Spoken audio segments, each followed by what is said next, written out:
Hendra Syarifuddin mulai memasuki dunia bisnis ketika ia berhenti dari sekolah menengah pertama. Ia merupakan anak ke-8 dari 9 bersaudara. Sejak kecil, ia dan saudara-saudaranya telah terbiasa untuk bekerja. Orang tua dulu kan kita susah, ya nggak?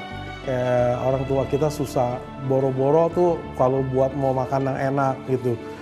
Kalau dulu kan nggak ada Coca-Cola, dulu cuma adanya Oso, ya nggak, minuman kayak orange gitu ya. Itu satu botol aja kita makan beramai-ramai, minum beramai-ramai. Jadi tuh kita memang dari dulu dengan keluarga tuh memang dekat sekali, kental sekali ya. Kita saling, ya pokoknya nggak gitu suka ribut antara keluarga gitu. Tahun 1960-an, Hendra yang berasal dari sebuah keluarga sederhana berbisnis bahan bangunan di Pasar Kenari. Bersama saudara-saudaranya, Hendra bekerja untuk mencari sesuap nasi. Kalau memang Pak Hendra dari mulai tahun 64 kali ya, atau 65 kira-kira tuh mereka ikut dengan kakak saya satu lagi, ya itu bergabung di Pasar Kenari. Itu kalau saya dari umur 14-an itu kita udah usaha sendiri lagi. Dengan kondisi keluarga tersebut, Hendra dan juga saudara-saudaranya yang lain telah terbiasa bekerja keras. Mulai dari menarik angkot hingga berdagang kecil-kecilan, mereka telah lakukan. Pada waktu saya masih SD, tepatnya sekitar kelas 6 dan SMP 1, itu saya pernah jual balon, jual gundu. Tujuannya mencari lebih untuk uang jajan. Ya, dan pernah saya adakan tur 2-3 kali saya adakan tur untuk teman-teman sekolah saya. Lumayan ada profit.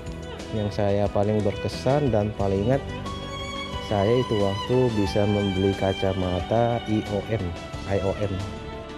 Kondisi ekonominya begitu buruk, hingga untuk makan pun ia harus berhutang. Namun, Hendra tetap bertahan dan berusaha mencari celah bisnis. Usaha bahan bangunan saat itu memang tidak terlalu menguntungkan. Saya ingat benar nasi campur itu waktu 250. Saya makan berdua sama bang saya 500. Saya utang tiap minggu loh, 1 minggu bayar. Karena saya nggak punya duit, saya bayar 2 minggu. Tapi kalau saya punya duit, saya bayar duluan gitu loh. Untuk minggu depannya, saya takut nggak punya duit kan. Suatu hari di tahun 1968, ketika sedang menjaga kios, Hendra didatangi oleh seorang sales kunci. Namun karena harga yang ditawarkan cukup tinggi, Hendra tidak mampu membelinya. Kunci yang di Jakarta itu waktu berkisar antara 1.500, paling mahal 3.000. Nah, yang dia tawarkan paling murah aja udah 8.500. Jadi akhirnya semua menolak soal kunci ini. Nah, dia akhirnya datang lagi ke tempat saya, bagaimana kalau soal konsinyasi? Nah, saya bilang kalau mau konsinyasi ya silakan aja, toh saya nggak bayar apa-apa kan.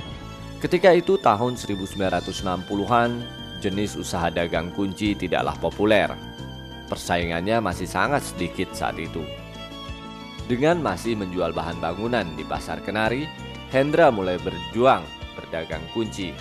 Dia yang mempromosikan barang ini ke semua arsitek, ke pemerintahan untuk supaya memakai barang ini.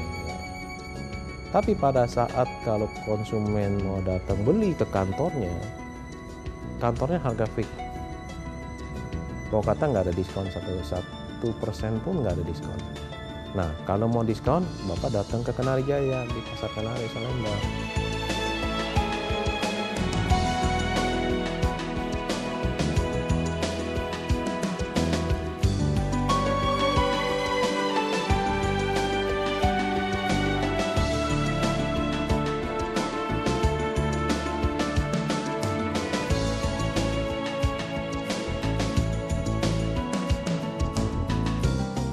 Kepercayaan paling penting.